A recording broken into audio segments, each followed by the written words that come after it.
Hey everyone, welcome back to my channel. Today, we are going to be talking about how to add a dart in the bodice block. This is going to be a follow-up of the first video, where I share how to make a bodice block, so I recommend you to check it before you begin this video. But if you are already familiar with making a bodice block, then you can skip the first video. Like always, please like and subscribe as I will keep bringing more beginner-friendly tutorials. Now, let's get right into the video.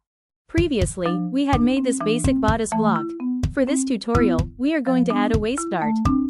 On the bust level, make a point at 10 centimeters away from center front. Now, draw a line from this point to the waist. Square down the side seam line and add 1 inch to the round waistline. Join this point with armhole curve using a straight line. Erase these extra lines and true the waistline. Measure the difference between this waistline and the quarter of your waistline. The result will be the dart width. Now, divide the dart width into 2 equal parts, and there you have it. Your bodice pattern with waist dart is ready.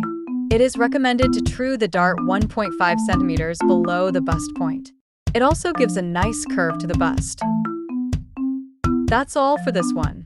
See you all in the next video, and as always, thanks for watching.